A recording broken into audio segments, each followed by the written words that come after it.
नमो हरिहन्ताणं नमो सिद्धाणं नमो आयर्याणं नमो वज्रायाणं नमो लोये सवसाहुणम्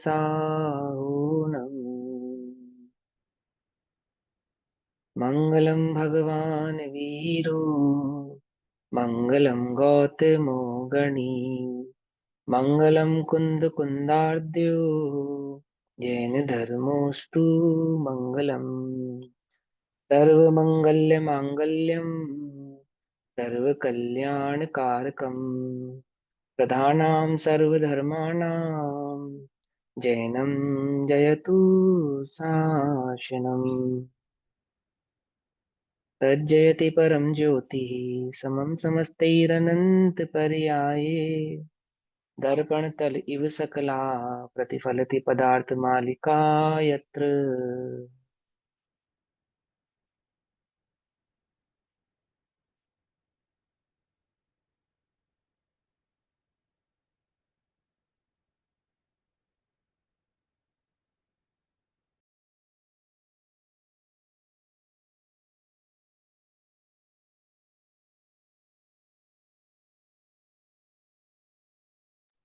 रात्रिकालीन कक्षा का जो विषय चल रहा है वह पुरुषार्थ सिद्धि उपाय आचार्य अमृतचंद्र देव द्वारा कृत चल रहा है।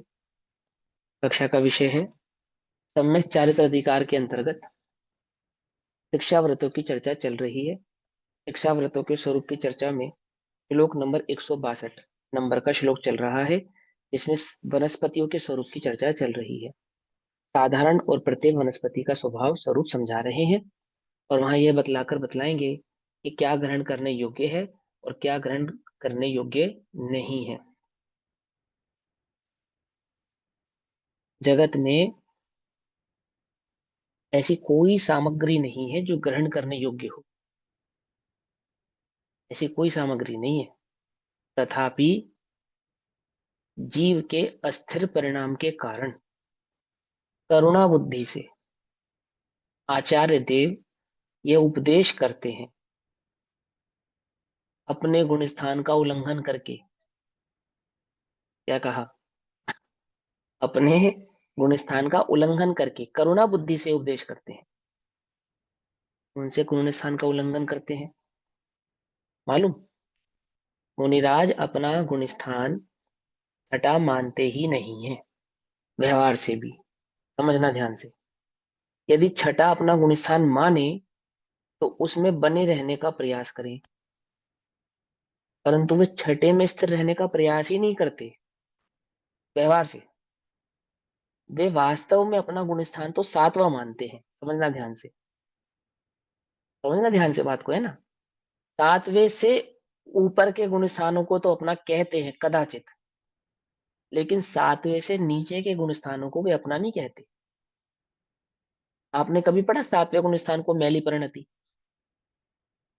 लेकिन वो छठे को कहते हैं मैली परिणति। कहते या नहीं कहते? और मैल में तो वो रहना नहीं चाहते। समझ में ये बात नहीं? समझ में? व्यवहार से कथन कर रहे हैं ना। अपने उस वास्तविक जहां से वो अपना गुण स्थान स्वीकारते हैं, सातवें का उल्लंघन करके छठे में आते हैं, तो करुणा बुद्धि से जीव को यह उपदेश करते हैं कि जगत में कोई पदार्थ ग्रहण करने योग्य नहीं है। तथापि अपनी असमर्थता जतलाता, जैसे बच्चा अपने माता पिता के समक्ष अपने असमर्थ भाव को दिखलाता है, तो पिता उसे गोदी में भी उठाता है, उसका हाथ भी पकड़ता है, अपने हाथ से उसे खिलाता भी है ना, और नाना प्रकार के कार्य करता है करुणा बुद्धि से। इसी प्रकार वे आचार्य देव, वे तो चाहते हैं कि मेरा पुत्र इतना समर्थ हो। कैसा समर्थ हो? कि वो भी सात्विक गुण स्थान का अनुभव करे, अर्थात उस शुद्धोपयोग का अनुभव करे, उस आत्मा का अनुभव करे, उस आत्मा के आनंद का रसापान करे। वो तो ये चाहते हैं। असमर्थता होने पर, नहीं ग्रहण करने योग्य होने पर भी, नहीं ग्रहण करने योग्य पदार्थों में दो भाव प्रकट करते हैं। एक नहीं ग्रहण करने योग्य में वह जो कतई ग्रहण करने योग्य नहीं है, कदापि ग्रहण करने योग्य नहीं है, और कदापि नहीं ग्रहण करने योग्य के पूरक जो कुछ ग्रहण योग्य करने योग्य है। पकड़ में ही बात नहीं पकड़ में? जो ग्रहण करने योग्य है वास्तव में तो वो भी ग्रहण करने योग्य नहीं है ना। ये तो करुणा बुद्धि है कि इस जगत की किसी भी पदार्थ, जो जगत का समस्त भाव नहीं ग्रहण करने योग्य समझ के पदार्थों में ये कहना पड़ता है कि चलो इतना ग्रहण कर लो। आती ही बात समझ में नहीं आती? कैसा लगता होगा मुनिराजों को? आप कल्पना करो, ब्रह्मचर्य महाव्रत के धारी वे मुनिराज जब तुमसे ये कहते हैं कि स्व स्त्री का सेवन करना उतना बड़ा पाप नहीं है जितना पर स्त्री का सेवन करना है। आपको मालूम, उल्लंघन है, उल्लंघन है। शील के 18,000 दोषों का उल्लंघन है ये कहना कि स्व स्त्री का सेवन भला है पर स्त्री के सेवन करने की अपेक्षा से। समझते ही बात? ये कहना कि आमुक भक्ष पदार्थ ग्रहण करना भला है आमुक अभक्ष पदार्थों को ग्रहण करने की अपेक्षा से, रात्रि भोजन करने की अपेक्षा से दिन में भोजन करना भला है, साधारण वनस्पति की अपेक्षा से प्रत्येक वनस्पति आदि का ग्रहण करना भला है। भला है या नहीं है? आप ये समझो ये ऐसी बात हुई कि किसी को ये कहना कि धतूरा खाने से भांग खाना भला है। क्या समझे? मालूम? मालूम नहीं मालूम? धतूरे और भांग का अंतर पता है तुम्हें? है? कैसा है? ऐसा है, ये उनके हृदय की करुणा है।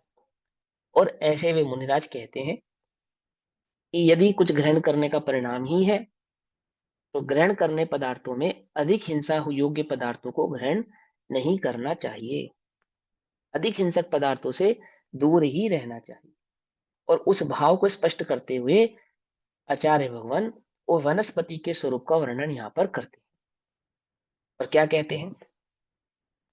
पेज नंबर 176, 176, श्लोक नंबर 162, 162।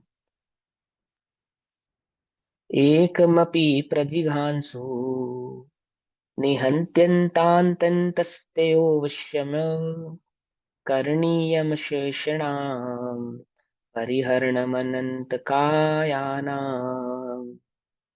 कारण कि एक साधारण शरीर को कंद मूलादिक को भी घात करने की इच्छा करने वाला जो पुरुष है वह अनंत जीवों को मारता है। क्यों? क्योंकि वहां पे अनंत काय कहने का तात्पर्य यही है, काया एक और जीव अनंत। तो क्या हो गया? अनंत काय, अनंत जीवों की एक काया, अनंत काय। आए समझ में? याद हो जाएगा, ये तो कितना आसान है। अनंत काय का क्या मतलब होता है ना? इसलिए संपूर्ण अनंत काय का परित्याग, सर्व प्रकार से त्याग को कहते हैं परित्याग, है ना। त्याग का मतलब तो होता है साधारण त्याग, लेकिन जब कहा परित्याग तो सर्व प्रकार से त्याग हो गया। परित्याग अवश्य करना चाहिए। अवश्य मतलब कंपलसरी है, ये तो करना ही चाहिए। जो आवश्यक अवश्य ही करने योग्य हो तो उसी को आवश्यक कहते हैं। ठीक है ना, ये आवश्यक हो गया। अब क्या कहते हैं? एक कंदमूल संबंधी जीव को खाने की इच्छा करने वाला जो ग्रस्त है उस जीव के साथ साथ, अर्थात वो कंदमूल का जो जीव है ना, जो कंदमूल स्वरूपी वनस्पति है उसके साथ साथ उसके आश्रय से रहने वाले साधारण अनंत जीव हैं, उन सभी का घात करता है। इसलिए साधारण अनंत काय वाली जितनी वनस्पतियां हैं उन सभी का अवश्य ही त्याग करना चाहिए। अब इसमें एक फुट नोट है, तो फुट नोट को भी एक बार हम पढ़ लेते हैं, देख लेते हैं ना। उन सभी का त्याग अर्थात उन संबंधी राग का त्याग। परित्याग का मतलब क्या होता है? मन वचन और काया से त्याग होना, कृत कारित अनुमोदन से त्याग होना, उसका अर्थ होता है परित्याग। ठीक है ना। हमें भी ये बात ध्यान में रहनी चाहिए, क्या? कि जो हम ग्रहण कर रहे हैं वो भी वास्तव में ग्रहण करने योग्य नहीं है। अब भक्ष तो ग्रहण करने योग्य है ही नहीं, परंतु भक्ष पर भी हमारा अधिकार है, ऐसा नहीं है, है ना? आती है ना बात समझ में? वो जो मुनिराज जिस करुणा बुद्धि से आपसे कह रहे हैं, ऐसा ही परिणाम वास्तव में हमारे चित्त में भी होना चाहिए। अपने चित्त में भी ये भाव होना चाहिए। भूल ही जाते हैं ना हम तो इस बात को। हमें तो क्या लगता है, घिया तोरी खाना हमारा जन्मसिद्ध अधिकार है ना?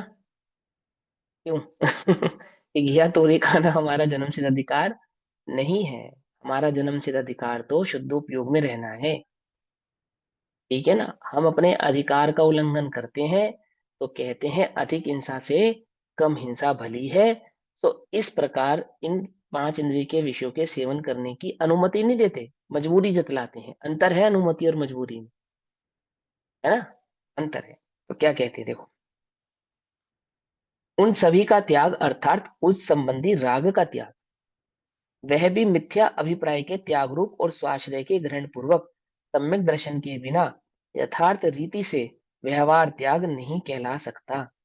क्या कहते हैं, यदि आप आलू नहीं खाते हैं, आप रात्रि भोजन नहीं करते हैं, आप जमीन करके गाजर आदि नहीं खाते हैं, इतना किया तो शाबाश, परंतु बिना सम्यक दर्शन के तो यह त्याग भी वास्तविक त्याग होते नहीं है। इतने त्याग के बाद भी सम्यक दर्शन तो अति अनिवार्य है, क्योंकि जीव हिंसा से अपने उपयोग को हटाने के पीछे का अभिप्राय क्या है? क्यों इस बात का विचार करना जगत में, ये जीव हिंसा है, ये नहीं करनी चाहिए? क्यों? बोलो। आचार्य कहते हैं, जीव किसे कहते पहचानते हो? का स्वभाव जानते हो? जीव का स्वरूप पहचानते हो? या बस देखा देखी जीव कहते हो? बोलो। तुम कहते हो ये जीव, हम ये नहीं खाते, क्यों नहीं खाते? क्यों नहीं खाते? हिंसा है, उसमें जीव होता है, इसलिए नहीं खाते। तो कहते हैं इतना किया तो शाबाश, परंतु जीव किसे कहते हैं? जीव का क्या स्वरूप है, क्या स्वभाव है जीव का, ये पता है तुम्हें? ये तो तुम कह रहे हो कि वो जीव है इसलिए हम उसको ग्रहण नहीं करते, ये तो अच्छी बात है, परंतु जीव किसे कहते हैं? क्या तुम जीव नहीं हो? क्या तुम जीव नहीं हो? क्या तुम अपना घात नहीं कर रहे? तुम पर का घात नहीं कर रहे, इतना किया तो शाबाश, परंतु क्या तुम अपना घात नहीं कर रहे? तो क्या कहते हैं कि जो तुमने जमीन का नादि का त्याग किया भी है, वह वास्तविक त्याग तो तब बनेगा जब तुम्हें अपने स्वरूप की खबर होगी, अपने चैतन्य निज ज्ञान भगवान आत्मा की खबर होगी, अपने स्वभाव का आदर होगा, अपने स्वभाव का आश्रय होगा। अपने स्वभाव के आश्रय से अपने चित्त की स्थिरता पूर्वक जो विषयों की आसक्ति घटती है, घटानी नहीं पड़ती, घटती है, वो घटने वाली पराश्रित मुद्रा वास्तविक त्याग है। वो बढ़ने वाला शाश्वत भाव, वो वास्तविक त्याग है। अन्यथा तो त्याग नामक वस्तु जगत में कोई है नहीं। समझ में आई बात? ऐसा यहां कहते हैं, क्या कहते हैं, ग्रहण सम्यक दर्शन के बिना यथार्थ रीति से व्यवहार त्याग नहीं कहलाता। धर्म जीव को धर्मी जीव को तरस व स्थावर जीव के भेद जानना चाहिए। दो इंद्रिय आदि से पंचेंद्रिय तक जीवों को तरस तथा पृथ्वी का एक, जल का एक, वायु का एक, अग्नि का एक और वनस्पति का एक जीवों को स्थावर कहते हैं। स्थावर जीव को एक इंद्रिय पना। निगोदिया और एक इंद्रिय में तो अंतर समझ में ही आता होगा आपको, है ना? वनस्पति कायिक के सभी नित्य निगोदिया जीवों को निगोदिया कहते हैं, और उन्हीं में अन्य कायिक जीवों को एक इंद्रिय कहते हैं। वनस्पति में भी दो प्रकार के होते हैं, निगोदिया और एक इंद्रिय स्थावर। ठीक है ना? पता है ना ये सारी बातें ना, ये हमने कल डिस्कस भी की थोड़ा डिटेल में, और डिटेल में समझना हो, नहीं मालूम हो तो पूछना। चलो आगे चलते हैं, क्या कहते हैं। वनस्पति साधारण और प्रत्येक, वनस्पति दो प्रकार की है, एक साधारण स्वरूप, एक प्रत्येक स्वरूप। इस तरह दो प्रकार की होती है। देखो, साधारण और प्रत्येक का सिंपल सा अर्थ है। प्रत्येक का मतलब क्या होता है साधारण हिंदी में? जैसे हम कहते हैं प्रत्येक व्यक्ति, सिंगल तो प्रत्येक व्यक्ति का इंडिविजुअल। मतलब सिंगल सिंगल, एक एक एक एक एक एक, उसका मतलब प्रत्येक होता ना।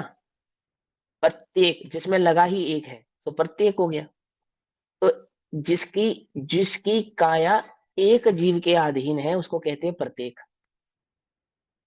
और जिसकी एक काया के अधीन अनंत जीव हैं तो उसको कहते हैं अनंत काय, काया एक, जीव अनंत, अनंत काय। उस अनंत काय का ही नाम, दूसरा नाम साधारण भी है। पकड़ में ही बात, कोई मुश्किल तो नहीं है। अनंत काय का ही दूसरा नाम साधारण भी है। और प्रत्येक का मतलब क्या हो गया? एक जीव एक काया। एग्जाम्पल के तौर पे, मैं प्रत्येक हूं या साधारण हूं? है है, मैं प्रत्येक हूं। प्रत्येक ना। समझना उल्टे, हाँ हाँ, है ना। अपेक्षाकृत बात को समझना। ठीक। और जो मेरे शरीर में खून दौड़ रहा है ना, खून, वो साधारण है या प्रत्येक है? साधारण। साधारण। वो साधारण। साधारण है। आई बात समझ में? ऐसे वनस्पति में समझा, तो उदाहरण के तौर पे समझाया मैंने। तो आलू है, प्याज है, लहसुन है, गाजर है, मूली है, चुकंदर है, ये सब क्या है? ये सब साधारण कहलाते हैं। अनंत काय, अनंत काय है ना। सारा जमीन कंद क्या कहलाता है? अनंत काय कहलाता है। इसके अलावा जो पानी की काई जम जाती है ना, हरे रंग की काय, जिसको आप स्प्रुलिना के नाम से आजकल बहुत ताकत की चीज मान के खाते हो, स्प्रुलिना है, बहुत चल रहा है आजकल बाजार में। क्या है वो? अनंत काय है। अनंत काय मतलब काया एक, जीव अनंत। और प्रत्येक का मतलब एक काया एक जीव। पकड़ में ही बात। तो उसको क्या कहते हैं? प्रत्येक। ये अंतर है, याद रहेगा, कोई मुश्किल नहीं है ना। तो क्या कहते हैं, इस तरह दो प्रकार की होती है। इसमें से साधारण वनस्पति का त्याग तो गृहस्थ श्रावक को सर्वथा ही कर देना चाहिए। सर्वथा, सर्वथा समझते हो ना? सर्वथा। जहर कब खाना चाहिए, कब नहीं खाना चाहिए? कभी नहीं खाना चाहिए, सिंपल, है ना। जहर कभी नहीं खाना चाहिए। ऐसे कहते हैं ना कि नहीं भैया, जब बहुत ज्यादा परेशान हो तब तो खा लेना चाहिए। कि भैया कभी नहीं खाना चाहिए। जिन्हें जीवन प्रिय है उन्हें जहर कभी नहीं खाना चाहिए, ऐसे कहेंगे। ऐसे ही जिन्हें धर्म प्रिय है, जिन्हें वस्तु स्वरूप प्रिय है, जिन्हें भगवान प्रिय है, आत्मा प्रिय है, जिन्हें कुगतियों में नहीं जाना हो, और क्या कहें, जिन्हें अपना हित प्रिय है। हित तो प्रिय है तुम्हें अपना या नहीं? अपना हित तो चाहते हो या नहीं चाहते? तो ऐसे हित चाहने वाले को साधारण वनस्पति सर्वथा, सर्वथा ही ग्रहण करनी नहीं चाहिए, यदि तुम अपना हित चाहते हो। पहला, है ना। तो क्या कहते हैं? सर्वथा ही ग्रहण नहीं करना चाहिए। अब यहाँ प्रत्येक और साधारण के सभी भेद प्रभेद स्वरूप से कथन किए जा रहे हैं। अर्थात प्रत्येक और साधारण का क्या स्वरूप है, तो वह आपको बतलाया जा रहा है। पांच स्थावरों में से जो पृथ्वी कायिक है, जल कायिक है, अग्नि कायिक है, वायु कायिक है। आपको मालूम है, फिर भी मैं रिपीट कर देता हूँ। पृथ्वी कायिक का मतलब जिस जीव की काया ही पृथ्वी है, उसे पृथ्वी कायिक कहते हैं। जिस जीव की काया ही जल है, उसे जल कायिक कहते हैं, है ना। अब कल मैंने इसका डिटेल आपको समझाया था कि पानी में जो रहता है वो जल कायिक नहीं है। पानी ही जिसकी काया है वो जल कायिक है। पृथ्वी में जो रहता है वो पृथ्वी कायिक नहीं है। पृथ्वी ही जिसकी काया है वो पृथ्वी कायिक है। पकड़ में ही बात, है ना। तो अग्नि कायिक, वायु कायिक। अग्नि में भी ऐसा ही होता है, अग्नि में भी तरस जीव होते हैं, मालूम है ना। भैया अभी विज्ञान इनकी इसकी, अवगाहना हाँ, कैसे होती है? जैसे है। जल जल ही जीव है ना। अब समुद्र हम्म है एक बहुत बड़ा, तो हम्म। वहां अवगाहना कितनी एक जीव होती नहीं है, एक जीव नहीं, ये साधारण है ना वो। अब देखो उसमें यही तो बात समझनी है। वो तो पूरा जल, एक बूंद भी जीव है, और अखंड समुद्र भी जीव है। मिट्टी है? का एक मुट्ठी, मुट्ठी अखंड मिट्टी भी समुद्र की जीव है। बात करो तो उसकी अवगाहना हाँ कैसे निकालेंगे? हाँ। अब देखो, अब वो क्या है, जो जो आप पानी देखते हो वो तो स्थूल शरीर है। उसको तो, वो तो बहुत स्थूल है ना। सूक्ष्मता तो उस पानी में, जो पानी का एक जीव है, जल का एक जीव है, उसके पास अपनी एक अन्य काया है। वास्तविक अन्य काया तो उसकी और है। और वह काया जल कायिक है, यानी कि जल के आश्रित से रहती है, इसलिए उसको जल कायिक कहते हैं। जो हमें आंखों से दिखाई देता है ना पानी, वो पानी उसकी वास्तविक काया नहीं है। जैसे मैंने आपको ये उदाहरण कल वनस्पति से समझाया था। अब जो त्रस नाड़ी के बाहर का वनस्पति कायिक, जैसे हवा में वनस्पति कायिक जीव है या नहीं है? अब निगोदिया है तो निगोदिया तो वनस्पति कायिक ही होता है। तो तुम्हें हरे हरे पत्ते तैरते हुए दिखाई दे रहे हैं हवा में? घिया, लौकी, तोरी कुछ नहीं तैर रहा, आलू बटा बैंगन कुछ तो तैर रहा होगा। तो फिर कहाँ है वनस्पति काय? कहाँ है? अब निगोदिया तो है और है वनस्पति काय, तो उसकी काया कैसी होगी? हरे रंग की तो होगी कम से कम। नहीं, ऐसे ही वो जो जल है ना, जल, वो वास्तविक काया नहीं है उसकी। उस जल के आश्रय से अनंतानंत जीव राशि रहती है। ठीक है ना? वो जल काय कहलाती है। फिर जो जीव हमें आंखों से दिखाई देते हैं, माइक्रोस्कोप से दिखाई देते हैं, सुपर माइक्रोस्कोप से दिखाई देते हैं पानी के भीतर, वे सब जल कायिक नहीं है, वो तो सब त्रस कायिक है। छद्मस्त जीव जितने भी जीव राशि को देख सकता है, वो सब त्रस है। चाहे वह सुपर माइक्रोस्कोप से देखी जाए, चाहे कैसे भी देखी जाए, किसी भी उपकरण से देखी जाए, जानी जाए, समझी जाए, पहचानी जाए, समझे, डायरेक्ट इनडायरेक्ट जिस भी वे में जानी जाए, वो सारी की सारी त्रस कायिक है। जो एक इंद्रिय कायिक जीव होता है, जीव की अपेक्षा से उसे जानने में तो मात्र केवली ही समर्थ है। आती ही बात समझ में? नहीं समझ में आती? अथवा अवधि ज्ञानी भी समर्थ है ना, रूपी अरूपी पदार्थों को जानने में समर्थ होते हैं ना, अथवा अवधि ज्ञानी भी जानने में समर्थ है। पकड़ में ही बात? नहीं पकड़ में ही? अब जैसे कि साधारणता उनको नहीं। जैसे जैसे कि कि जल के अंदर साइंटिस्ट ने बताया कि 36,300, अपने को तो वो पता है सब कितना तरस है। होता है। हाँ, वो सब रस है, वो सब तरस है। मतलब जो पकड़ में आया वो सब रस है, तो हाँ, ये वो मतलब सब तरस है। मगर सब भैया तरस है। वो सब एक इंद्रिय है तो वो कैसे त्रस हो गए? किसने कहा एक इंद्रिय है? किसने कहा साइंस एक में इंद्रिय कहते है? हैं कि वो एक इंद्रिय अरे है। न, ना तो साइंस तो इंद्रिय, वो एक इंद्रिय, पहली बात तो साइंस ऐसा नहीं कहती।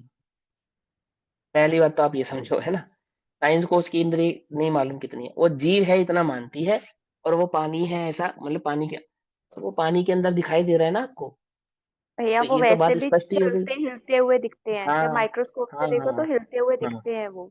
हाँ, वो सारे के सारे वो त्रस होते हैं। ठीक है ना? अब समझो, चलो। हाँ, अब क्या कहते हैं?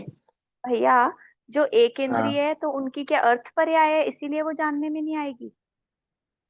उनकी पर्याय को क्या नहीं, कहेंगे, अर्थ पर्याय? स्थूल वो व्यंजन पर्याय। व्यं एक बात बताओ, जीव को एक इंद्रिय कह रहे हो आप, तो इंद्रिय से माप रहे हो या नहीं माप रहे हो? तो इंद्रिय क्या है? ठीक है। ठीक है, जीव और व्यंजन इंद्रिय, पर्याय। वो मिलके व्यंजन व्यंजन हो पर्याय गई हो ना। गए। ठीक है भैया। हाँ, ऐसे हो गई ना। अब बढ़िया, अच्छा है, विचार करो। जितना सोचोगे विचारोगे उतना ज्ञान स्पष्ट होगा, निर्मल होगा। बहुत अच्छा है ना? हाँ, तो चलो क्या कहते हैं कि पांचों स्थावरों में से पृथ्वी का एक, जल का एक, अग्नि का एक, वायु का एक, इन चार में तो निगोद के जीव रहते नहीं, अर्थात पानी में निगोदिया जीव होते नहीं, है ना? ऐसा नहीं है। इसमें तो लिखा है, अरे निगोदिया जीव तो ठसाठस भरे हैं, पानी में भी हैं, लेकिन वो पानी के आश्रित नहीं है, इसलिए जल में निगोदिया जीव नहीं है, ऐसा कहते हैं। वो वायु के आश्रित नहीं है, इसलिए वायु में निगोदिया जीव नहीं है, ऐसा कहते हैं। पकड़ में आई बात? नहीं पकड़ में आई? इस हवा में निगोदिया जीव है या नहीं है? है, लेकिन वो वायु के आश्रित नहीं है, इसलिए वायु में निगोदिया जीव नहीं है, ऐसा कहते हैं। ये बात पकड़ में आ रही है तुमको या नहीं? है? थोड़ा सा बुद्धि खोल के बैठोगे तो बात समझ में आएगी। चरणान योग भी कोई ऐसा मत समझो, उसमें भी बुद्धि लगानी पड़ती है समझने में।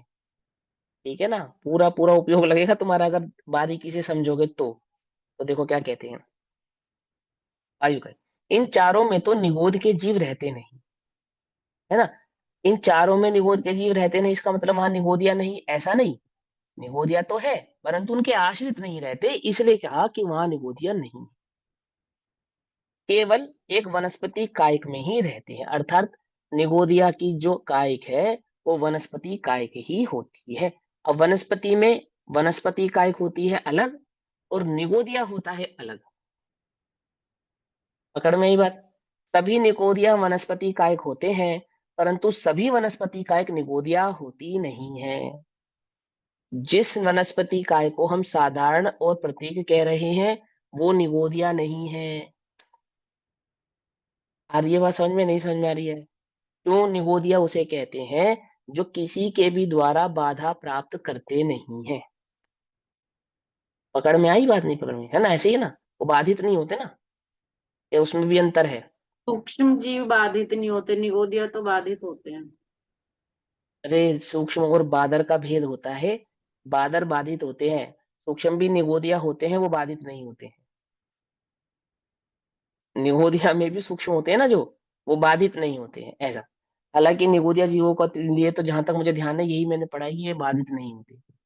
ठीक है, जैसा आप बता रहे हो ऐसा भी हो सकता है इसमें आगे डिटेल में आ भी जाए।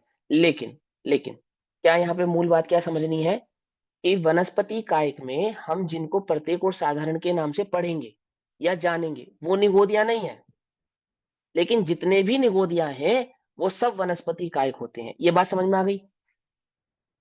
जिसके समझ में नहीं आई वो पूछ सकता है ना? थोड़ी थोड़ी सी बुद्धि लगेगी, थोड़ी हमारी भी भैया खुलेगी। हाँ हाँ, हमको बोलो बोलो। समझाना पड़ेगा फिर से, सॉरी। हाँ आपने समझाना कहा कि पड़ेगा। साधारण है और प्रत्येक है, हाँ और प्रत्येक में ये चार, यहाँ प्रत्येक और ये 5 स्थावर है वो प्रत्येक में आते हैं नहीं, वो तो स्थावर हो गए। अलग। अग्नि, जल, वायु, है ना, और पृथ्वी, इनमें प्रत्येक और साधारण का भेद नहीं होता। ठीक, प्रत्येक और साधारण का भेद मात्र वनस्पति कायिक में ही होता है। अच्छा। एक बात तो आप ये समझो, एक बात क्लियर हो गई, है ना? अब दूसरी बात, जितने भी निगोदिया जीव हैं वो सबकी काया कौन सी होती है? वनस्पति ही होती है। लेकिन लेकिन ऐसा होने पर भी जिसको हम वनस्पति कायिक के नाम से जानते हैं ऐसे प्रत्येक और साधारण जीवों को निगोदिया नहीं कहते। निगोदिया उससे कुछ भिन्न है। ठीक है, आई बात समझ में? समझ में? ही बात नहीं समझ? प्रत्येक और साधारण, जैसे अग्नि कायिक है ऐसे ही प्रत्येक और साधारण एक वनस्पति कायिक है। जैसे जल कायिक है ऐसे प्रत्येक और साधारण एक वनस्पति कायिक है। तो जो जल कायिक जीव है क्या वो निगोदिया है? नहीं। नहीं। नहीं है। ऐसे ही प्रत्येक और साधारण निगोदिया है? हाँ है ना, नहीं है। वनस्पति का। सर मगर वो आप एक मिनट, सॉरी टू इंटरप्ट सर। हाँ हाँ हाँ, पांच बोलिए बोलिए बोलिए। टावर, 5 टावर हाँ है बराबर। उसमें हाँ आपने हाँ। बोला पृथ्वी काय, जल काय, अग्नि काय और वायु काय। वो हम्म उसमें दोनों नहीं आते, प्रत्येक भी नहीं हम्म आता और साधारण भी नहीं आता, क्योंकि उसमें जीव ही नहीं होते, हम्म। राइट? नहीं, जीव होते राइट, हैं, प्रत्येक और साधारण का मतलब भेद वो नहीं होता। भेद नहीं होता, ओके। तो हाँ अभी हाँ ये 4 को छोड़ के अभी एक वनस्पति काय रह जाता है। हाँ अभी हाँ अगर अगर अगर वो उनमें आपने जैसे बोला प्रत्येक और साधारण नहीं है, तो वनस्पति काय में पहला मेरा प्रश्न है, प्रत्येक और साधारण है या नहीं है? हाँ, है, बिल्कुल है। है, बिल्कुल है। दोनों है। हाँ बिल्कुल है, बिल्कुल करेक्ट। किस अपेक्षा भैया से है? एक मिनट, एक एक 1 मिनट, लेट करके मी एक को कंप्लीट। बोलने दो। हाँ, एक को बोलने दो, पहले पूरी बात समझो अच्छे से। हाँ आगे। हाँ, तो मुझे पूछना है किस अपेक्षा से आप बता रहे हैं कि उनमें प्रत्येक और साधारण जीव है? वनस्पति काय की मैं बात कर रही हूँ, बिकॉज ऑफ हाँ द देखो सुनो। Presence of what? हाँ हाँ, मैं समझाता हूँ। बहुत अच्छा क्वेश्चन है, समझ में आया सबको? क्वेश्चन समझ में आया?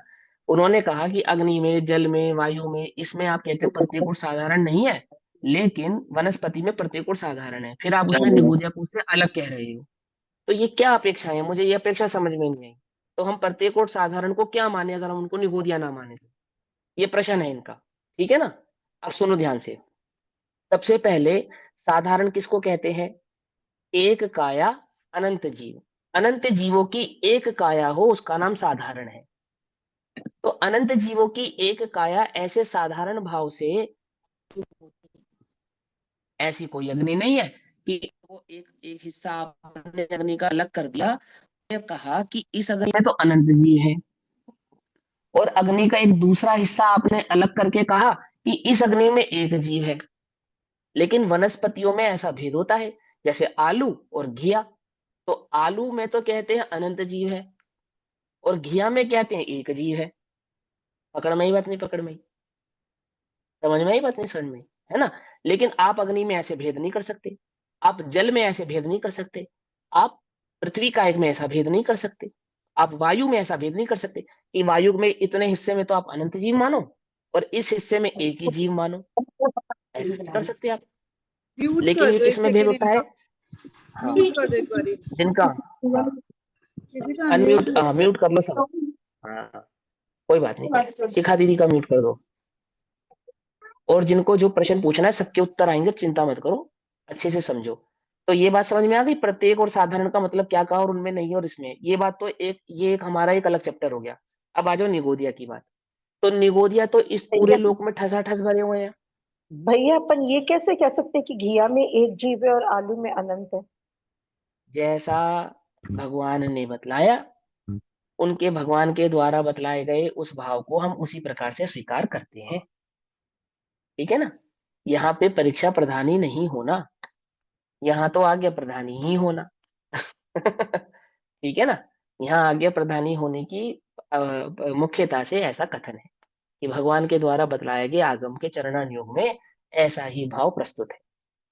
अब आगे चलें। लेकिन निगोदिया जीव की अगर हम बात करें, तो इस तरस नाड़ी की बात करो सिर्फ, है ना। एक ऐसा कोना बताओ कि वहां निगोदिया नहीं है, बतलाओ, ऐसी तो कोई जगह नहीं है। वायु में भी निगोदिया है, जल में भी निगोदिया है, आकाश में भी निगोदिया है, और उस वनस्पति में भी निगोदिया है। वो जो प्रत्येक वनस्पति है ना जिसमें हम एक जीव कह रहे हैं, उसमें भी अनंत निगोदिया है। और ये जो हमारी देह है ना, जिसका स्वामी मैं संगी पंचेंद्र कहलाता हूँ, इस देह में भी अनंत निगोदिया है। समझ में आई बात, नहीं समझ में, है ना। तो निगोदिया तो जगत में समस्त सभी जगहों पे है, और उन सभी निगोदियों की काय कौन सी है, वनस्पति ही है, अन्य कोई काया उनकी नहीं है। तो हमने क्या कहा कि वनस्पति कायक में तीन भेद हो गए। जो साधारण और प्रत्येक के नाम से हम पढ़ेंगे, वो सभी के सभी क्या हैं, कि वे सभी के सभी एक इंद्रिय, समझ में आई बात, जीव है, ना कि निगोदिया, है ना। निगोदिया की जाति उस प्रत्येक और साधारण से कुछ भिन्न है। अंतर समझ में आया। अब एक और बात, जैसे अग्नि में क्या है, निगोदिया नहीं है, माने अग्नि के आश्रित निगोदिया नहीं है, अग्नि कायिक नाम का निगोदिया नहीं है। परंतु जहां अग्नि होगी, क्या वहां निगोदिया जीव नहीं होगा।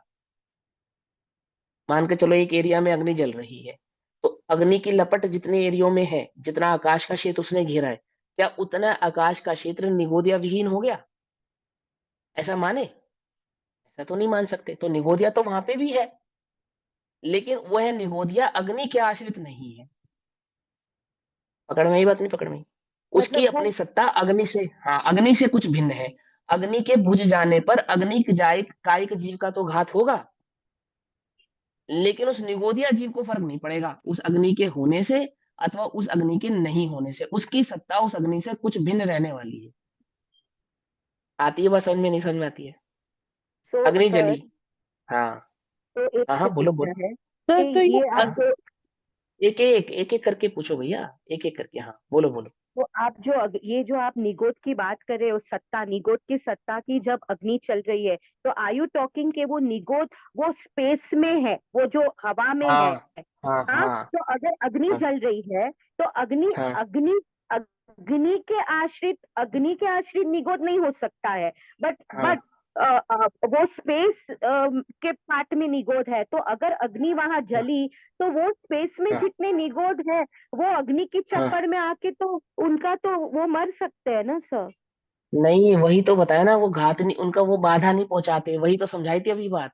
तो भैया जब वो एक बोल वायु बीच में कायिक बोल से पड़े, कंफ्यूज हो रहे हैं, वायु कायिक से नहीं कंफ्यूज हो नहीं रहे हैं नहीं वो। नहीं नहीं हो रहे, नहीं नहीं बिल्कुल नहीं नहीं कंफ्यूज हो रहे, नहीं नहीं हो नहीं। रहे वो कंफ्यूज। उनका प्रश्न बिल्कुल स्पष्ट है। वो बिल्कुल निगोदिया जीव जो है, वो अन्य कायकों की अपेक्षा से क्या नहीं होता, बाधित नहीं होता। जैसे एग्जाम्पल के तौर पे एक बीच में दीवार खड़ी कर दी, तो अब दीवार खड़ी कर देने पर निगोदिया जीव के पार्टीशन हो गए ना, दीवार के आधे इधर और दीवार के आधे इधर, ऐसा है ना। ऐसा नहीं है। आई बात समझ में। आई अब गॉट इस इट सर। दीवार की जगह, हाँ, इस दीवार की जगह पृथ्वी काय का पहाड़ खड़ा कर दो, तो पृथ्वी का एक जीव तो है ही, लेकिन निगोदिया के दो हिस्से हो गए हैं, ऐसा नहीं है, समझे। निगोदिया उस इस पृथ्वी का एक पहाड़ से अबाधित है, बाधित नहीं होता। मतलब उनको आपकी ये कोई बात समझ टच में, ही नहीं करता, हाँ, उनको कोई टच कुछ नहीं नहीं है, करता, उनको कोई कुछ कुछ नहीं नहीं है, करता है।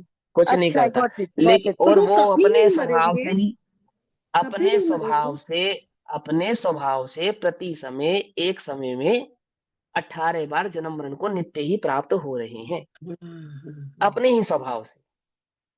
अपने समझे ना? स्वभाव से, किसी के निमित्त हाँ। से नहीं, हम्म। क्योंकि किसी वो के निमित्त बाधित से नहीं, नहीं है, वो क्योंकि वो अपनी, बाधित हाँ नहीं है। अपनी, हाँ नहीं है, अपनी पर्यायगत योग्यता से ही वो निरंतर 18 समय, एक समय में 18 बार या 18.5 बार, श्वेतांबरों में कहते हैं 18 बार जन्म मरण को प्राप्त हो रही है। देखो है ना, अब मैं यहाँ बैठा हूँ, आपसे बात कर रहा हूँ, वायु कायिक आदि के जीवों की हिंसा हो रही है। अगर हम अभी मौन हो जाए, बिल्कुल मौन, तो जो जो एरिया मेरे श्वास और मेरे शरीर से बिल्कुल खाली रखा है स्पेस, उस निगोदिया जीव का जन्म मरण हो रहा है या नहीं हो रहा है? हो रहा है किससे सर, बाधित होकर हो रहा है? वो अपने आप हो रहा है सर, हम लोग थोड़ी हाँ, बाधित कर जैसे रहे हैं। वहां अपने आप हो रहा है, ऐसे ही यहाँ अपने आप हो रहा है। अच्छा। और यहाँ जो वायु कायिक आदि की जीवों की, यहाँ मेरे बोलने से जिन जीवों की हिंसा होगी वो निगोदिया नहीं, वो वायु कायिक है। जिन जीवों को बाधा पहुंचेगी वो निगोदिया नहीं, वो वायु कायिक है। हवा चलेगी, पहाड़ से टकराएगी, तो वो हवा का जो जीव है वायु कायिक, वो बाधित होगा। उस हवा में रहने वाला जो निगोदिया है वो बाधित नहीं होगा। आ गई बात समझ में?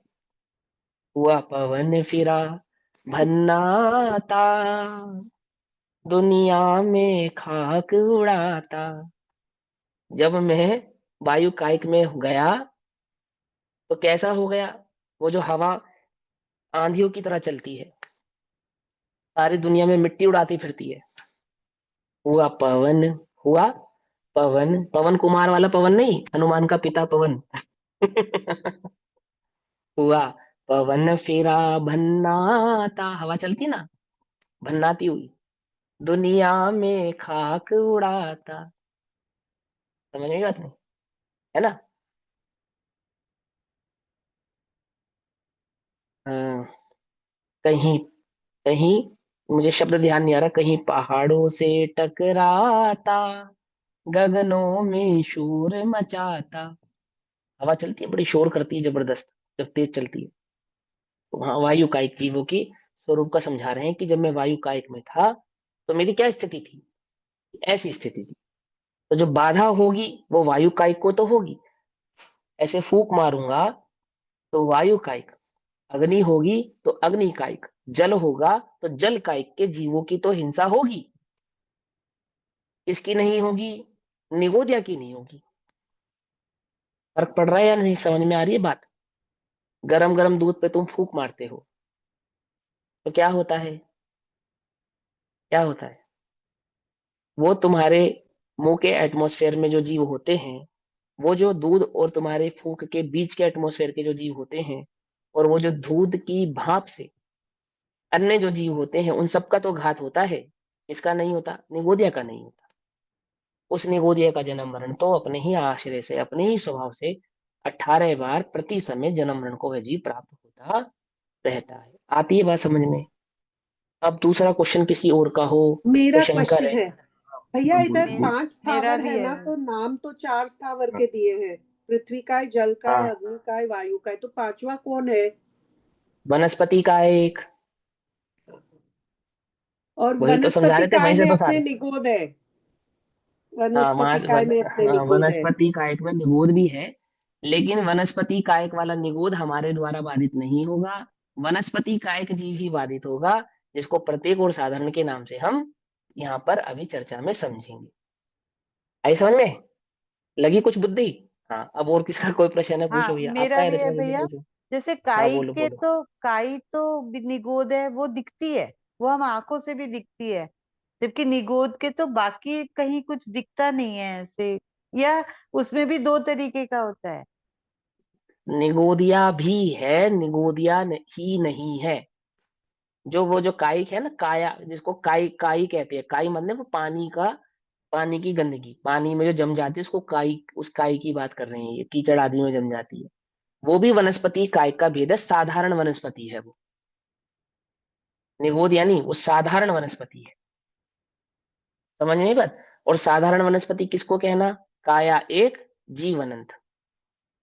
जैसे एक आलू, तो काया एक, जीव अनंत। आलू में से थोड़ा सा टुकड़ा निकाल लिया, अब काया एक, जीव अनंत। उस एक छोटे से टुकड़े की भी काया एक, जीव अनंत। किसी की सुई की नोक चुभाने पर उस सुई के पार्ट पर जितना आलू का अंश आया वो काया एक और जीव अनंत। आ गई बात समझ में? ये है वो साधारण, इसलिए भैया उसके भक्षण करने का निषेध है। एक एक करके हाँ बोलो। भैया चिंता नहीं उसका करो, मतलब जितना मैं हुआ, जानता हूँ उतना बताने की पूरी कोशिश करूंगा। हाँ बताओ। भैया उसका मतलब हुआ 5 स्थावर में अग्निकाय, पृथ्वीकाय, जलकाय, वायुकाय और वनस्पति काय। और वनस्पति हाँ काय में साधारण, प्रत्येक और निगोद। हाँ, तो साधारण और प्रत्येक तो वनस्पति काय कहलाते हैं, निगोदिया उससे भिन्न है, और समस्त निगोदिया वनस्पति कायिक ही होते हैं। वो एक आपको बात समझाई, पर वो वनस्पति कायिक माने ये वाला वनस्पति कायिक नहीं है जैसा साधारण और प्रतीक है। हम्म। ठीक है ना, ये समझ में आ गया ना? अभी सब आप लोग तो इंटेलिजेंट हो, चुटकियों में पकड़ जाते होंगे बात को, यार समझो अच्छे से, है ना? नहीं समझ में आएगा तो मैं बताऊंगा, और थोड़ी कोशिश तुम करो, थोड़ी हम करते हैं, है ना? चलो भैया अदुबई अब भाई आगे। ने हाँ लिखा कि उनको कंफ्यूजन हो गई मैसेज हाँ, में। पूछो ना फिर। अरे मैसेज में लिखोगे तो कैसे समझ में आएगा, बोलो। जो नहीं समझ में आया पूछो, पूछो भैया, अदवे भैया।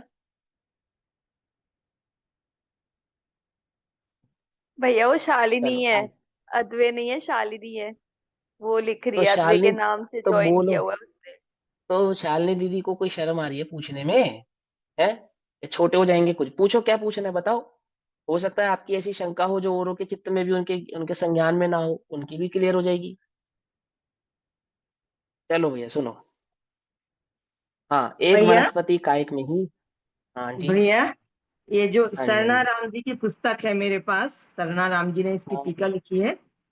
हाँ। इसमें लिखा है इन्होंने कि हम्म। शावक को कंदमूल आदि जो सदा निगोद युक्त रहते हैं वे तो बिल्कुल छोड़ हाँ देने चाहिए, और अन्य हाँ ठीक है। वनस्पतियों की पहचान सीखनी चाहिए कि वो किस हम्म। समय और किस दशा में निगोद सहित है और कब हम्म। निगोद रहित है, तथा ठीक कौन है। सदा साधारण है तथा कौन सदा प्रत्येक है इत्यादि। ठीक तो है। किस दशा ठीक है। से मतलब उनका ये अभिप्राय है क्या कि जैसे छोटा घिया होता है तो अभक्ष होता है, तो वो निगोद हाँ सहित है ना, छोटी हाँ जो भी है हाँ जिसमें रोम आदि हाँ। होते हैं ना सब्जियों में। वहां पे समझो हाँ समझो, पहले एक बात समझो।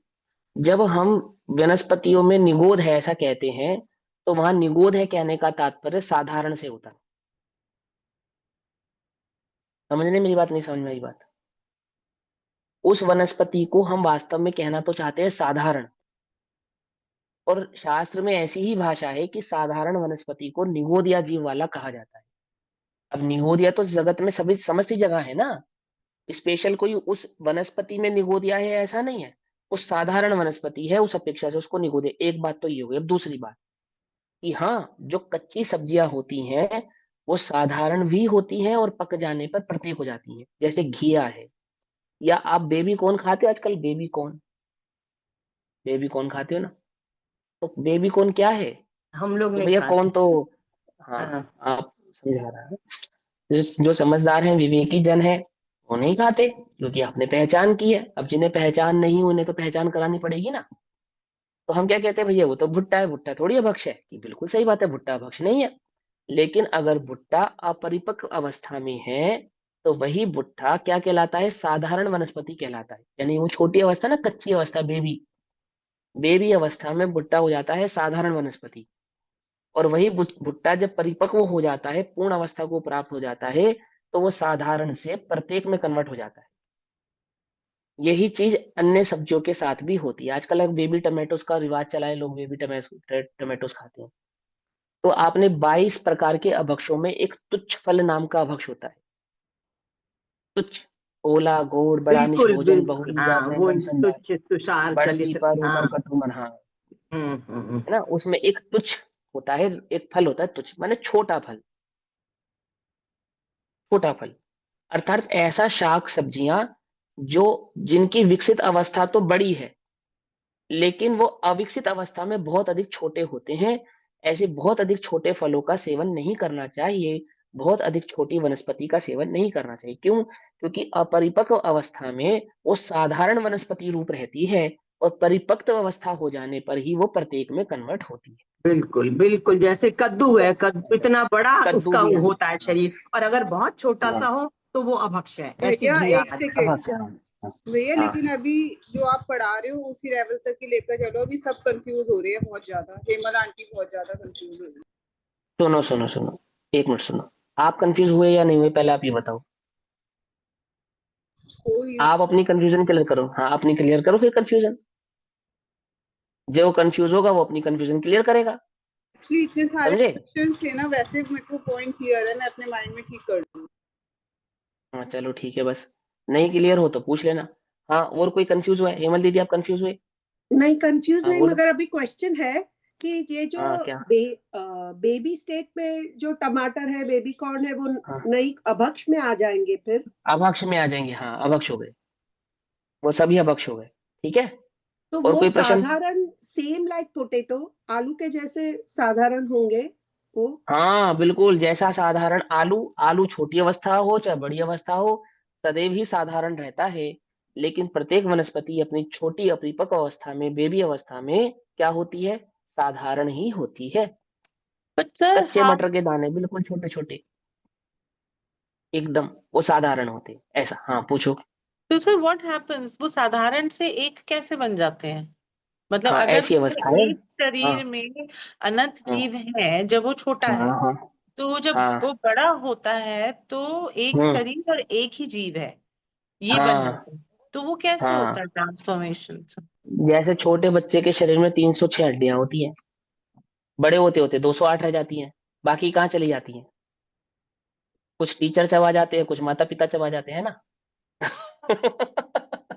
भैया लेकिन जो बेबी ऐसे ही टोमेटोज होते हैं बताओ। ना, अगर हाँ आप उनका पेड़, समझ। मतलब मेरे घर पे पेड़ लगता है इसीलिए मुझे पता है, वो बेबी टोमेटोज को आप अगर तोड़ोगे नहीं ना तो वो फिर खराबी हो जाते हैं। अरे वो तो आप समझे नहीं बात को, समझाता हूँ देखो। पौधे की अपेक्षा से, पेड़ की अपेक्षा से उसकी परिपक्व और अपरिपक्व अवस्थाएं होती हैं ना। तो अपने पौधे की अवस्था में वो परिपक्व हो गया, साइज उसका भले ही छोटा रहा। आप समझो, हम उसके साइज की बात नहीं कर रहे हैं, उसके परिपक्व होने की बात कर रहे हैं कि वो पका या नहीं पका। पकड़ में ही बात नहीं, पकड़ में। आप मुझे बताओ, बेबी कॉर्न को पका हुआ भुट्टा खाओगे क्या? आप ये बताओ, आप चलो। आप तो समझदार हो, इतने तो समझे ना, बेबी कॉर्न तो आप सबने देखा ही है और खाने वालों ने खाया भी है।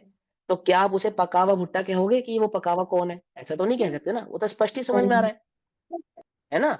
ऐसे ही वो टमाटर के जो बीज हैं, जब तक वो भिन्न भिन्न दिखाई ना देने लगे, अलग अलग ना दिखाई देने लगे, तब तक वो अपरिपक्व अवस्था ही कहलाती है। समझे? आजकल तो केला बिना बीज का आता है, परंतु पहले केले में बीज होते थे। तो अपरिपक्व अवस्था का जो टमाटर है, उसके बीज बिल्कुल ऐसे होते हैं जैसे केले के बीज होते हैं, बिल्कुल एकदम समाहित, आप अलग नहीं कर सकते। उसके गूदे को, बीज वाले गूदे को टमाटर से आप अलग नहीं कर सकते। दैट मीन्स वो क्या है? अपरिपक्व अवस्था में है। आई बात समझ में या नहीं समझ में आई? ओके और भैया, कोई हाँ। प्रश्न? और सर ये जो नहीं। आपने सिंघाड़ा होता है जो वाटर पानी में होता है, वो अभक्ष होता है? चेस्टनट। हाँ चेस्टनट। हाँ, कुछ कहीं कहीं पे उसको अभक्ष माना गया, कहीं कहीं पे नहीं भी माना गया। तो उसकी अपेक्षा है कि किस अपेक्षा से माना गया और किस अपेक्षा से नहीं माना गया, क्योंकि उसके उगाने में, उसके बनने में, है ना, उसके परिपक्व होने में बहुत अधिक हिंसा होती है। तो कुछ लोग उसको अपक्ष भी मानते हैं, लेकिन साधारणतः उसको अपक्ष माना जाता नहीं है। नहीं। और बोलो। और सर भैया एक और, हल्दी का एक एक। क्या है सर? हल्दी का मुझे हाँ बड़ा डाउट है कि हाँ कोई बात नहीं, हल्दी। बतलाता हूँ। हाँ बोलो पूरी दीदी, आपको क्या क्वेश्चन पूछना है? Sir, moral of the story आपने स्टार्टिंग में ही बता दिया था कि कोई भी हाँ चीज ग्रहण करने योग्य नहीं है। नहीं, हाँ लेकिन फिर भी जो ग्रहण अगर करने योग्य है, अभी, उसके भेद प्रभेद तो समझने पड़ेंगे। हाँ हाँ, मगर सर आप जितने भेद बता रहे हैं तो मुझे तो ऐसे लग रहा है कि हर एक चीज एलिमिनेट हो रही है, मतलब इतना कुछ एलिमिनेट तो वो तो करनी है, डिफिकल्ट। एलिमिनेट तो करना ही है सब कुछ शुद्धोपयोग के आगे। कैसे करेंगे? नहीं, ये तो केवल ज्ञान की महिमा बतलाने के लिए है, जैनिज्म की सूक्ष्मता को समझाने के लिए है। आप जैनिज्म के चरणान्यों को जितना स्थूल समझते हैं, वो उतना स्थूल नहीं है। समझे? उसके पीछे एक पूरा विज्ञान है, उस पूरे विज्ञान को समझाने के लिए, उसके दृष्टिकोण को दिखलाने के लिए है। आचार्य कुंदकुन देव कहेंगे, जितनी तुम्हारे शक्य हो, जो तुम कर सकोगे वो करो, जो नहीं कर सकते हो वो नहीं करो। अरे कम से कम ये तो पता हो कि क्या शक्य क्या है, उसकी श्रद्धा तो करो। तुम्हारे ज्ञान में तो हो कि जो मैं कर रहा हूं ये वास्तव में तो गलत है। क्या कहा? समझ में ही बात नहीं समझ में आई? तुम्हें पता ही नहीं है कि मैं गलत कर रहा हूं, तो कैसे सुधरोगे? कम से कम इतना ज्ञान तो रखो कि जो कर रहा हूं ये गलत है। ऐसा आचार्य कुंदेव कहते। तो वो तो चरणान योग के पूरे स्वरूप को समझकर वस्तु व्यवस्था में और दृढ़ होता है निश्चय, और उपयोग अपना जो विषयों की आसक्ति है ना उससे छूटता है। वो कोरा क्रिया कांड नहीं है, समझे ना? अपना उपयोग बाहर से छूटे, इसमें बहुत निमित्त करता है चरणान योग का स्वरूप, अगर अपने ज्ञान में स्पष्ट हो। अंतरंग में अपने को स्वयं से संबोधन देने के काम आता है कि हो भगवान ने इसमें अनंत जीव बताए हैं, और मैं अपने रसना इंद्रिय के स्वाद के चक्कर में इन जीवों का घात कर रहा हूँ। बोलो क्या कर रहे हो आप? ये कोरा चरणान योग है क्या? क्रियाकांड है क्या ये? अरे संबोधन है, अपने उपयोग को बाहर से हटाने रूप संबोधन है। आई बस समझ में? भैया सबसे ज्यादा दुखी है एक स्पर्शन और एक रसना से, ये जीव सबसे ज्यादा दुखी है। अन्य इंद्रियों से इतना दुखी नहीं है। एक स्पर्शन और एक रसना, इसका विमोच छूटते नहीं छूटता। आई बस समझ में? हाँ। हाँ, एक तो दीदी आपको क्या पूछना है? भैया आप भैया हल्दी के हम बारे में बताने वाले थे, हाँ और बताऊंगा बताऊंगा, मुझे ध्यान है, पीनट्स का चिंता भी नहीं बता करो। देना। अरे पीनट्स। भैया सब, आप घबराओ नहीं, मैं एक सवाल में तो कितने निहित हो जाएंगे, सभी समझ में आएंगे, आपको घबराना नहीं है, आप आराम से थोड़ा पेशेंस रखो। हाँ, एकता दीदी पहले आप बोलो, आपको क्या कहना है? हाँ, भैया हम बोलते हैं कि बहुबीजा नहीं खाना चाहिए। हाँ तो जो ठीक है। खीरा होता है उसमें भी बहुत सारे बीज रहते हैं, टमाटर हाँ में भी बहुत ठीक है। सारे बीज रहते हैं, ठीक है। लौकी में भी हाँ बहुत सारे बीज रहते हैं। भिंडी में भी। ठीक है। हम लोग तो वो सब खाते हाँ हैं। हाँ ठीक है, वो भी मैं समझाता हूँ। दो प्रश्न हो गए, एक आपको जमीन कंद में हल्दी पीनट्स वगैरह का समझना है, एक आपका बहुबीजा हो गया। हाँ, अब आपका नूपुर दीदी, आपको क्या कहना है? तो भैया कई बार होता है कि पहला क्वेश्चन तो ये कि लहसुन जो होता है वो भी निगोदिया में उसमें आता है ना। हाँ, ठीक साधारण है। वनस्पति में आता है। हाँ उसका कई बारी कान बच्चों के कान में डालने के लिए सरसों के तेल में उबाल के बोला जाता है। तो अगर हाँ किसी ठीक है, और बिल्कुल ठीक फॉर्म है। में भी कंज्यूम कर रहे हो, मतलब हाँ। खाने के उसमें नहीं मगर किसी मालिश करने बहुत में बढ़िया, उसमें, तो उसमें बहुत भी उतना सुंदर, ही दोष है ना। बहुत सुंदर। अभी तक का सबसे काम का क्वेश्चन लगा ये मुझे, ठीक है ना? और इसका उत्तर देता हूं मैं आपको। अब देखो, अब अपने तीन प्रश्न हो गए, एक जमीन कंद के संबंध में हो गया, एक बहुबीजा के संबंध में हो गया। अब तो वैसे समय हो गया, कक्षा का ही समय हो गया, लेकिन फिर भी एक उत्तर देकर जाता हूँ, है ना? सबसे पहले जमीन कंद के संबंध में समझ लेते हैं। शास्त्रों में कहते हैं, जिन वचन यह है कि जो जमीन कंद है, दैट मीन्स वो जमीन कंद है, चाहे वे मूंगफली भी है, चाहे वे हल्दी भी है, ठीक है ना? जमीन कंद, दैट मीन्स जमीन कंद, हमें उसका सेवन नहीं करना चाहिए। तथापि एक क्लोज है, जमीन कंद की वस्तुओं में क्लोज है। क्या क्लोज है? कि जो जमीन कंद अर्थात जड़ स्वरूप सूख कर लकड़ी जैसा सख्त हो जाए, जैसे अदरक सौंठ, जैसे हल्दी टर्मरिक, है ना? और जिस प्रकार से मूंगफली, जो सूख कर क्या हो जाए, लकड़ी जैसी सख्त हो जाए। क्योंकि वो लकड़ी जैसी सख्त हो गई है, उसमें नमी नहीं है, तो उसमें जीव भाव भी नहीं रहा। एक बात, पहली बात। दूसरी बात, कि जिन जमीन कंदों में से तेल निकाला जा सके, तो तेल कैसे निकाला जा सकता है? किसी भी पदार्थ के काष्ठ रूप सूखे बिना, माने लकड़ी जैसा सख्त सूखे बिना वो तेल नहीं छोड़ेगा। हल्दी में से भी तेल निकलता है, मूंगफली में से भी तेल निकलता है ना? और सौंठ आदि से भी निकलता है, परंतु लकड़ी जैसे सख्त हो गए। तो ऐसे जीवों, ऐसी पदार्थों को, ऐसी चीजों को कदाचित ग्रहण किया जा सकता है। क्या कह रहा हूं मैं, फिर से ध्यान से समझना, कदाचित ग्रहण किया जा सकता है। इसीलिए कुछ लोग हल्दी सौंठ और मूंगफली के त्यागी नहीं होते हैं। क्यों नहीं होते हैं? क्योंकि उनके ग्रहण करने का क्लॉज भी यहाँ पे उपस्थित है। और क्यों नहीं करना चाहिए ग्रहण? क्योंकि है तो वह जमीन कंद। तो कुछ त्यागी व्रती ऐसे हैं जो हल्दी सौंठ और मूंगफली का भी परहेज रखते हैं। शाबाश। हम तो कहते हैं घिया भी खानी नहीं चाहिए ना, उसका भी परहेज करो ना, उस अपेक्षा से तो बहुत अच्छा है ना? कुछ होकर नहीं छूटती है तो कोई बात नहीं, औषधि आदि के रूप में या अन्य विकल्पों के रूप में उनका यदि वे ग्रहण करते हैं, तो उसकी स्वीकृति भी वहां पर मौजूद है, तो स्वीकृति भाव से उसको ग्रहण करने में निषेध नहीं। परंतु जैसे आलू है, प्याज है, लहसुन है, ये कभी भी सूख कर लकड़ी जैसे सख्त होते ही नहीं है। इनमें से कभी तेल निकलता ही नहीं है। इनमें सदैव एक नमी भाव बना ही रहता है, या जब तक आप इन्हें प्रोसेस नहीं करेंगे। जैसे कुछ लोग कहते हैं आलू के चिप्स नहीं बन गए भैया, लकड़ी जैसे सख्त नहीं होते हैं, आप उनको तेल आदि में गर्म करके ही क्या करते हो, उनकी नमी कम करते हो या निकालते हो, प्रोसेस करना पड़ता है उनकी नमी को खत्म करने के लिए। समझ में आई बात नहीं समझ में? देखो, आपने कभी अदरक को सूख कर काला पड़ते हुए देखा है? नहीं पड़ती। हल्दी सूख कर कभी काली नहीं पड़ती, लेकिन आलू का चिप्स सूख कर काला पड़ता है। क्यों पड़ता है काला? वो नमी का सूचक है, उसका रंग बदलना वो नमी का सूचक है, और जहां नमी है, नम है, वहां जीव है। आई बात समझ में नहीं समझ में, है ना? तो उसका सेवन नहीं करना चाहिए। कायदे में तो हल्दी, मूंगफली और अदरक का भी सेवन नहीं करना चाहिए, परंतु कुछ लोग सूखी अदरक यानी सौंठ, सूखी हल्दी और मूंगफली का सेवन करते हैं, क्योंकि उसका लॉज उस शास्त्र में उपलब्ध है इसलिए। एक क्वेश्चन का समाधान हो गया। हो गया। अब दो क्वेश्चन बचे, एक जो नुपुर दीदी ने पूछा और एक जो इक्का दीदी ने पूछा। क्योंकि अभी समय हो गया है, तो अभी इन क्वेश्चनों का हम यहाँ पर अभी विराम करते हैं। कल कक्षा इन्हीं दो सवालों से शुरू करेंगे। तब तक के लिए सभी को जय जिनेन्द्र। ओम नमः सिद्धेभ्यः।